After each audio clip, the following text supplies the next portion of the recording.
8 फरवरी को जो पीटीआई ने एहतजाज की कॉल दी है, राइट कॉल है, देनी चाहिए जब हर तरफ बसंत की तैयारियां चल रही हैं। जो भी पार्टी अपोजिशन में होती है वो कहती है मेरे साथ ज्यादती हुई है, जो गवर्नमेंट में होती है वो कहती है ठीक है। ये हम पाकिस्तान में 78 साल से देखते हुए आ रहे हैं। अगर हम हिस्ट्री देखें तो ये जो ग्रो है ये एंटी पाकिस्तान है। हर दफ़ा इन्होंने यही किया है कि कोई भी अगर कोई डेलीगेशन आ रहा है तो एहतजाज। यंग बॉयज, यंग गर्ल्स, वो तो कहते हैं पता नहीं क्या ही तूफान मचा देगा, आप लोग एहतजाज करके। जब एहतजाज की बारी थी तब ये जेनजी निकले नहीं और उसकी वजह से उनका लीडर इस वक्त जेल में। इमरान खान वो इतने दानिशमंद थे कि उन्होंने यूथ को टारगेट किया because now 64% of the voters are from youth. What do you think about 8th of February? If you look at the history of Pakistan, I would say there have never been a free and fair election. अगर PTI वालों को protest करने से क्या होगा? सारे लोग बसंत मनाना चाह रहे हैं तो फिर उनको बसंत पहले आराम से कौन से मनाने दें। हाँ। अगर वो कहते हैं कि एहतजाज इलेक्शन फेयर एंड फेयर नहीं हुए तो क्या सिर्फ केपीके में इलेक्शन फेयर हुए? क्योंकि उनकी गवर्नमेंट है। वो सिर्फ एक माइंडसेट क्रिएट कर लिया गया कि हम ही पॉपुलर हैं और हमें ही वोट पड़े और हम ही जीते हैं। मेरा मुल्क पाकिस्तान सबसे ज्यादा अजीज है। किसी की सियासत, किसी का बयानिया, किसी का मैंडेट इतना कीमती नहीं है जितना मेरा मुल्क पाकिस्तान कीमती है। Imran Khan was the end of civilian dictatorship and Imran Khan was also the end of a political dynasty. जो केपीके के लोग हैं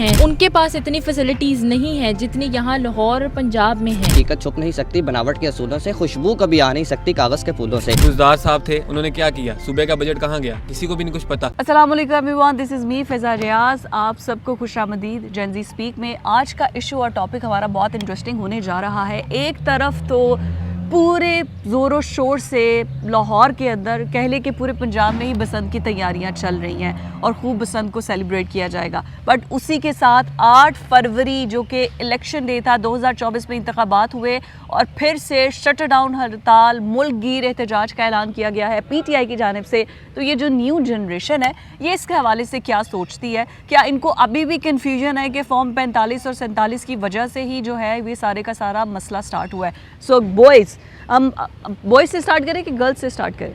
बॉयज़, लेडीज़ की बात मानते हैं, बॉयज़ से स्टार्ट करते हैं। आप क्या कहेंगे? माइक पकड़ ले जी, उसके बाद वी गोना रोम अराउंड। अच्छा, आपको क्या लगता है कि 8 फरवरी को जो पीटीआई ने एहतजाज की कॉल दी है, राइट कॉल है, देनी चाहिए जब हर तरफ बसंत की तैयारियां चल रही हैं?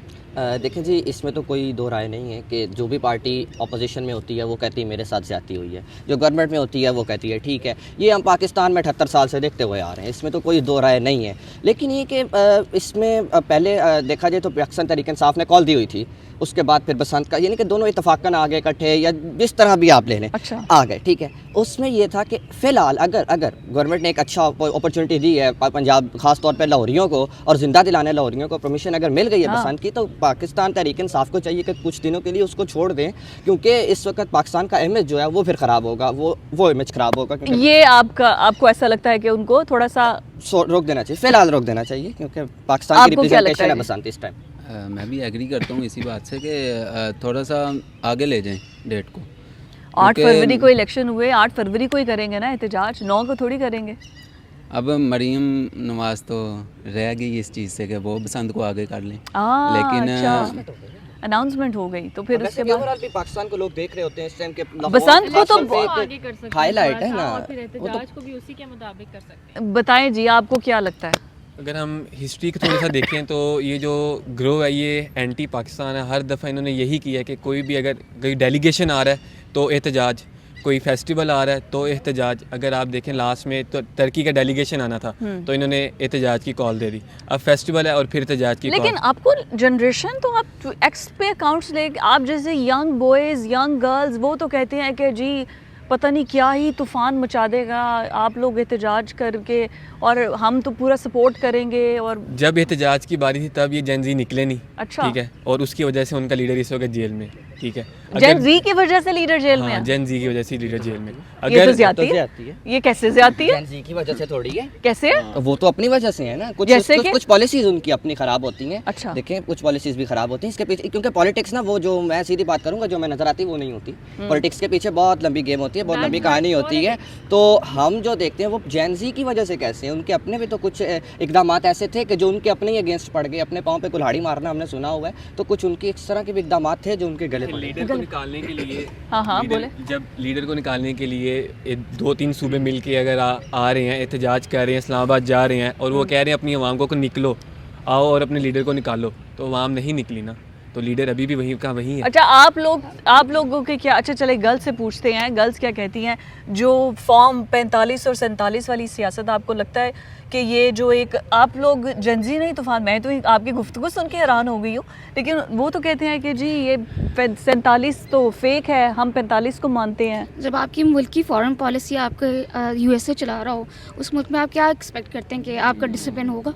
अच्छा, फॉरेन पॉलिसी हमारा दूसरा मुल्क यूएसए चला रहा है। अच्छा, आपको लग रहा है कि ये अभी इस टाइम ऐसा हुआ है या पहले भी ऐसा था? ये आपके मुल्क में कभी आपका लॉ नहीं अच्छा बना, ठीक है ना, आपकी कॉन्स्टिट्यूशन में कोई भी आके आपके कॉन्स्टिट्यूशन में कोई भी आप खिलाफ जा सकते हैं, वायलेट कर लेता है कोई भी, लेकिन आप लोग कोई स्ट्रिक्ट लॉज नहीं लेते, इन्फोर्समेंट नहीं की जाती, और आपकी जो गवर्नमेंट है वो बहुत वीक है। गवर्नमेंट बहुत वीक है, आपको क्या लगता है हमारी गवर्नमेंट वीक है? That is another hot take. So I would say that Pakistan has shifted from sentimental politics to populist politics. So Zia ke daur mein it was Hudood Ordinance, Islami, and then from Musharraf it went to privatization, etc. So Imran Khan was, I would say, like क्या वो इतने दानिशमंद थे कि उन्होंने youth को target किया, because now 64% of the voters are from youth. The thing is, politics is never as black and white as it seems. And yes, Pakistan has always been intervened by national and global powers because they have to achieve certain goals. We are sandwiched between two major nuclear powers, China and India. So our foreign policy has to be at some point be heavily influenced by the Soviets or But we are China not discussing about our or foreign policy America. or the global impact on us because वो pressure global impact ये हर time पर होता है, चाहे वो martial law का हो चाहे गवर्नेंस का हो. What do you think about 8th of February? मैं सिर्फ ये पूछना चाह रही हूँ कि जो इलेक्शंस 2024 में हुए, पीटीआई का ये मौक़िफ़ है कि हम नहीं मानते कि ये हुकूमत बिल्कुल सही है, हम समझते हैं कि ये हुकूमत जो है वो फेक मैंडेट लेकर आई है और इसी वजह से वो एहतजाज की कॉल दे रहे हैं. आपको क्या लगता है? So about that, if you look at the history of Pakistan, I would say there have never been a free and fair election. Okay. So 2018 में जब पीटीआई आई थी तब भी फ्री एंड फेयर इलेक्शंस नहीं थे? yeah, I don't think so that in the history of Pakistan, I don't think so there has ever been a free and fair election. All right. Where there has been no bias, I would say कि कोई ऐसा election नहीं है जिसमें कोई biasness ना हो towards any certain political party. So Okay. that's मतलब my ये हर opinion. बार ऐसा होता है. आप क्या कहेंगे? और मुझे लगता है कि ठीक है कि अगर पीटीआई वालों को ये लगता है कि इलेक्शंस लास्ट ईयर बिल्कुल फेयर नहीं हुए थे तो प्रोटेस्ट करने से क्या होगा. मुझे लगता है कि जब हम प्रोटेस्ट करते हैं फिर इट डजेंट मैटर कि वो पीटीआई कर रही है, वो पीएमएलएन कर रही है या वो पाकिस्तान पीपल्स पार्टी कर रही है. प्रोटेस्ट जो भी कम्युनिटी करती है, जो भी पार्टी करती है, आई थिंक सो उसका जो नुकसान है वो भी मुल्क और उन लोगों को ही होता है. तो आई थिंक सो कि अगर वो प्रोटेस्ट करते भी हैं हम लोग तो उससे ये तो नहीं होगा कि पीएमएलएन इलेक्शंस करवाएगी या वो लोग बिल्कुल साइड पे हट जाएंगे. तो प्रोटेस्ट करने से भी कोई फ़ायदा नहीं होगा. तो आई डोंट थिंक सो कि इस एहतजाज का कोई फ़ायदा होगा. और ठीक है, अब अगर सारे लोग बसंत मनाना चाह रहे हैं तो फिर उनको बसंत पहले आराम सुकून से मनाने दें. या तो पहले इलेक्शंस डिले कर लें, प्रोटेस्ट भी फिर साथ ही उसके साथ डिले हो जाएगी. फिर अब अगर एक डगर पे सारे लोग चलें तो उनको चलने दें. अच्छा जी, ले जी बसंत मना. अच्छा क्या ना कैसे देखें, आपके साथ ज्यादती हुई है, आपको मार पड़ी है, आप रोए भी ना. अब ओए उनको ओए। इतना इजाजत दे दें कि वो पाकिस्तान में बाहर आके, और क्योंकि आप देखें सोशल मीडिया पे जो मर्जी कर लें, हाँ. नहीं आवाज़ उठाई जाती. जब तक आप घर में आप मोबाइल पे बैठ के कहेंगे हैशटैग मुझे रोटी नहीं मिली, हैशटैग मुझे पानी नहीं मिला, हैशटैग अब मुझे अम्मी बहने से प्यार करते हैं मुझसे नहीं करते, तो क्या हो जाएगा. जब तक आप अपनी आवाज़ को, अपने आप को बाहर नहीं निकलते, उन्हें इतना तो निकलने दे. बसंत है, ठीक है, हो रही है, मैं भी अच्छा। कहता हूँ, लेकिन थोड़ी सी तो उन्हें आवाज़ उठाने दें कम तो से कम. अभी वो आवाज़ उन्हें पूरा, मतलब आप कह रहे हैं नहीं, एहतजाज वो- का हक नहीं मिल रहा. आप क्या कह रहे हैं? मैं यही कहना चाह रहा हूँ कि अगर वो कहते हैं कि एहतजाज इलेक्शन फेयर एंड फेयर नहीं हुए तो क्या सिर्फ केपीके में इलेक्शन फेयर हुए हैं जहाँ क्योंकि पे उनकी गवर्नमेंट है. अच्छा क्या अच्छा. सिर्फ केपीके में हुए, बाकी में पंजाब, सिंध, बलूचिस्तान कहीं में फेयर नहीं हुए. वो सिर्फ एक माइंडसेट क्रिएट कर लिया गया कि हम ही पॉपुलर हैं और हमें ही वोट पड़े और हम ही जीते हैं. अच्छा, ये ये एक जो mindset दरमियान में पिसे हुई आवाम है इसको भी पूछे ये जनरेशन क्या कह रही है. नहीं, मैं ये कहूँगा कि हमारा जो सा हमने शुरू से देखा है कि अगर हम सिंध की बात करते हैं, सिंध में पीपल पार्टी है, ठीक है, हमेशा हमने उसको और एमक्यूएम को आपस में लड़ते देखा और वो वही है जो उनसे पिछले 10 या 20 सालों से मेरे ख्याल से एमक्यूएम का वही रह रहा है, गवर्नर वही रह रहे हैं, ठीक है. तो पीपल पार्टी है जो उनसी वो सीएम की जगह आ जाती है अच्छा. सिंध की. और इसी तरीके से अगर बात करें केपीके की तो वहाँ पे पीटीआई. और पंजाब की बात करते हैं, हालांकि पंजाब में ज़्यादा जो सा था 2018 के जो से इलेक्शन हुए थे तब इमरान खान जो सा था उसके काफ़ी वोटिंग थी, काफ़ी सपोर्ट थी। हाँ। और कुछ नून लीग के सियासी लोग थे, उनका मैं बयान सुन रहा था, वो कह रहे थे कि अगर आपने ये इलेक्शन जीतने के बाद जो उनसे अभी 2 साल पहले इलेक्शन हुए हैं, वो जीतने से पहले उन्होंने यही कहा था कि अगर आपको लगता है कि आप 45 और 47 के तहत आए हैं, ठीक है, तो फिर आप 2018 में जैसे आए थे हम भी उसी तरीके से आए हैं। तो इसी से अच्छा रिलेटेड ठीक है, उन्होंने बात की थी। आप असल मसला ये है ना, जेनजी के कॉन्सेप्ट क्लियर नहीं है। एक छोटी सी अब बताए, फॉर्म 45 और 47 क्या है? 45 फॉर्म तो वो होता है जो कि आपको जो बोथ होता है उसमें होता है, और फिर जो रिजल्ट्स के तौर पे इलेक्शन कमीशन के पास जाता है वो 47 होता है। Right. तो 45 में अगर मैं जीत रहा हूँ तो 47 में कोई और क्यों जीत रहा है, और जब 47 में कोई और जीत रहा है तो 45 और दोनों आपस में मैच क्यों नहीं करते? जब मैच नहीं करते यहाँ पे लड़ाई आ जाती है। अच्छा, तो ये issue मसला बनता आ ना। रहा है, तो इसको दोबारा इलेक्शन कमीशन को खोल देना चाहिए, उन हलकों को दोबारा। देखिए, खोल देना चाहिए या नहीं देना चाहिए, फिल वक्त तो मुझे ये लगता है कि मेरा मुल्क सबसे ज़्यादा अजीज़ है। अच्छा। मेरा मुल्क पाकिस्तान सबसे ज़्यादा अजीज़ है। किसी की सियासत, किसी का बयानिया, किसी का मैंडेट इतना कीमती नहीं है जितना मेरा मुल्क पाकिस्तान कीमती है। गर्ल्स, आपको क्या लगता है? पाकिस्तान तो कीमती है, पाकिस्तान के लिए ही तो ये सारी एफर्ट्स कर रहे हैं। अब इमरान खान जेल में हैं, उनकी बहनें ने वो आ रही हैं, मोबिलाइज कर रही हैं। आपको लगता है पीटीआई के अंदर इमरान खान के बाद कोई ऐसा चेहरा नहीं है जो कि जिसे कहा जाए कि ये पाकिस्तान तहरीक इंसाफ है, इमरान खान के बाद yes he is the man? सबकी तो अपनी अपनी बातें हैं। राइट नाउ मुझे मरीम नवाज़ का इनिशिएटिव बहुत अच्छा लगा, क्योंकि मेरा अपना पर्सनल चॉइस है, ठीक है ना, क्योंकि उन्होंने पसंद बनाई। अगर आप इस वक्त आके इलेक्शंस करेंगे, एक मिस क्रिएट होगा, ड्रामा बनेगा और फिर वो आपका डिसिप्लिन ख़राब होगा। आप इलेक्शन कमीशन से कह के डेट्स जो हैं वो डिले भी करवा सकते हैं, इसमें कोई बड़ी बात थोड़ी ना है। नहीं, अभी तो हम सिर्फ 8 फरवरी में जो इलेक्शन हुआ था उस इलेक्शन का प्रोटेस्ट कर रहे हैं। हम अपना प्रोटेस्ट वो पीटीआई वाले रजिस्टर्ड करवा रहे हैं। सो आप यूथ क्या बाहर निकलेंगे, मोबिलाइज होंगे? जैसे अच्छा, आप भी मोबिलाइज, माइक दीजिएगा इनको। अच्छा, आप बाहर निकलेंगे प्रोटेस्ट में, क्या किस लिए, क्या एजेंडा है उनका? नहीं, मेरा ये नहीं होंगी निकलूंगी बाहर, मैं सिर्फ ये कहूँगी कि मैं एटलीस्ट देखूँ तो सही आप लोग आप कौन से स्लोगन्स रीच कर रहे हो, ठीक है ना। अच्छा। फिर मैं आपको एटलीस्ट एज अ यूथ में जज तो करूँगी ना बैठ के कि आपके जो स्लोगन्स हैं वो ठीक भी हैं कि नहीं है, और आप किसी का सुकून तो बर्बाद नहीं कर रहे। ये पीटीआई वालों के लिए आप कह रही हैं। आप क्या कहेंगी? So your question was कि इमरान खान के बाद पाकिस्तान तहरीक इंसाफ में कोई ऐसा चेहरा नज़र नहीं आता। You are right, and Imran Khan was the end of civilian dictatorship, and Imran Khan was also the end of a political dynasty. We have always seen कि ख़ानदान दर ख़ानदान हुकूमत चलती आ रही है. That is what makes him interesting to the public, and that's what sparks interest towards him.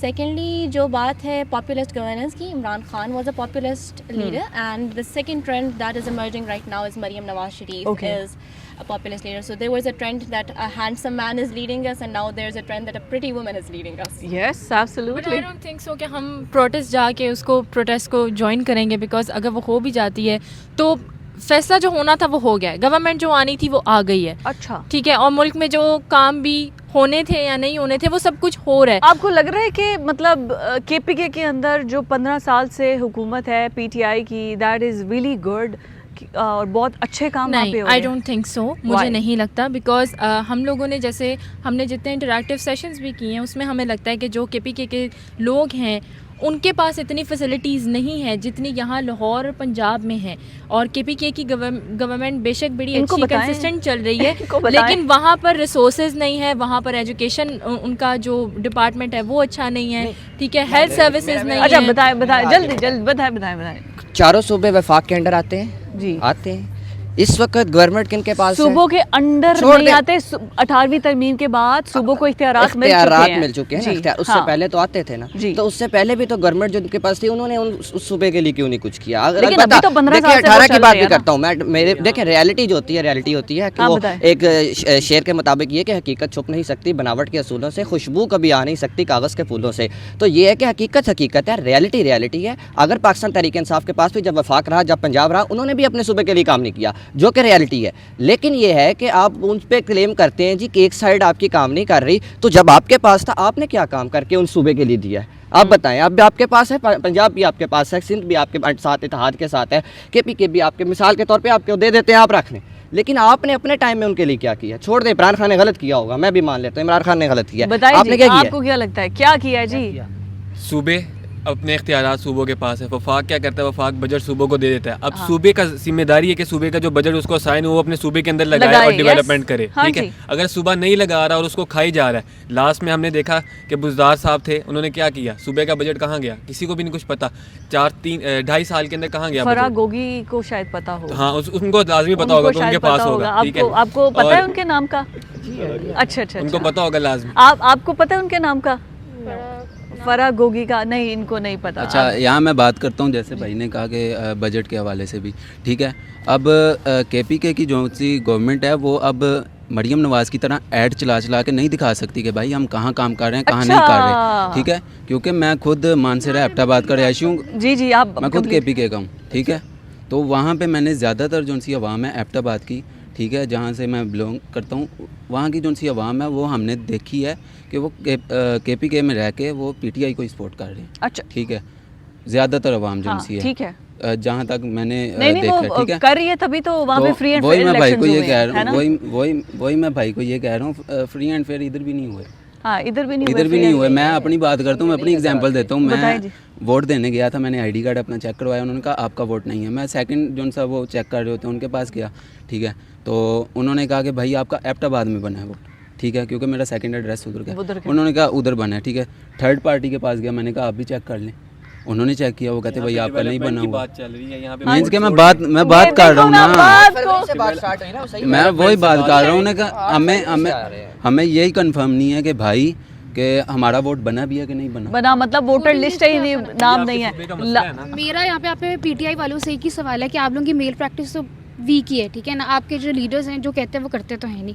Manifesto आप लोग जो कहते हो, जो स्लोगन्स आप रेज करते हो वो भी वीक है, तो आप क्यों सपोर्ट कर रहे हो PTI को? क्यों? वो बेचारा तो वैसे ही काउंटर कर रहा है, ये देखें ये कर रहा है। नहीं, सपोर्ट करने का मकसद देखें, सपोर्ट करने का मकसद नहीं, एक बिल्कुल बंदा होता है उसकी मेल प्रैक्टिस होती है, देखें, ठीक है ना। आप जब एक आते हो, आप गवर्नमेंट के आते हो, आप मेल प्रैक्टिस पे दिखाते हो अपनी। जब आपकी मेल प्रैक्टिस ही वीक है तो आप अगले बंदे को क्या इनिशिएटिव दे रहे हो कि हम आपके लिए ये करेंगे? आपको चलो, पहले मेरी तरफ से वो कर। आपको पहले पता था फॉर्म 47 और 45 क्या होता है? अवेयरनेस ही नहीं थी आवाम में, मुझे भी नहीं पता था, किसी को भी नहीं पता था, लगा। मुझे भी नहीं देखिए पता यही था। चीज़ होती है यूथ के हाथ में, जब आप देते हैं, यूथ हमेशा फैक्ट एंड फिगर पे बात करती है। यूथ हमेशा दे दिया, जो शऊर दिया वो किधर गया? शऊर दिया ना। मैं माइक पे कह रहा हूँ इमरान खान ने वो गलतियां चैट की। GPT ना से ना ना ना पूछेंगे। मैं माइक पे कह रहा हूँ इमरान खान ने गलतियां की। मैं कह रहा हूँ इमरान खान ने अपने पाँव पे खुद कुल्हाड़ी मारी। मैं कह रहा हूँ इमरान खान के कोई ऐसे जो उनके इकदाम है उन्होंने गलत किए हैं, जो कि पाकिस्तान के गलत भी हैं। लेकिन यही यूथ, यही अवेयरनेस है। और अवेयरनेस क्या चाहिए? धक्के खा खा के अवेयरनेस आएगी। Yes please. So your concern is very valid कि पाकिस्तान में लिटरेसी नहीं है। हर लिहाज से आपसे फाइनेंशियल लिटरेसी की बात की जाती है तो आपके पास फाइनेंशियल लिटरेसी नहीं है। आप मज़हब के लिए आगे निकलते हैं, आपको ये पता नहीं है मज़हब क्या कहता है, आपको शरीयत का नहीं पता। आप इलेक्शंस के लिए आते हैं, आपको अपनी पार्टीज़ का नहीं पता। सेकेंडली, आपका एक ट्रेंड बन चुका है कि अब ये बहुत खूबसूरत चेहरा है तो हम इसको फॉलो करते हैं। फॉर सम रीज़न हम पॉलिसीज़ को देख के चेहरे को देखते हैं, हम कपड़ों को देखते हैं, हम ज्वेलरी को देखते हैं, हम चलने फिरने को देखते हैं, हम बात को देखते हैं, हम लहजे को देखते हैं। So I feel like the gen Z has to be informed and informed correctly. आपको अपनी फाइनेंशियल लिटरेसी, आपको अपनी पॉलिटिकल हेरिटेज, अपना इस्लाम, अपना दीन लोगों से बेहतर पता होना चाहिए ताकि अगर कोई आपसे सवाल करे तो आप में जवाब देने की perfect perfect. And second, I would like to end this के sometimes I am seen as a radicalist कि मैं किसी एक एक्सट्रीम एंड को सपोर्ट करती हूँ, बट माई मोटो इज़ अज़मत इंसान का कायल तो हूँ मोहसिन, लेकिन कभी बंदों की इबादत नहीं करता। बिल्कुल ठीक है, खूबसूरत जी। ये है हमारी जनरेशन जिनके साथ आज हमने इलेक्शंस की बात की है। Thank you so much boys and girls. इंशाल्लाह फिर नेक्स्ट सेशन में आपसे मुलाकात होगी। अभी के लिए इजाज़त दीजिए, अल्लाह हाफ़िज़।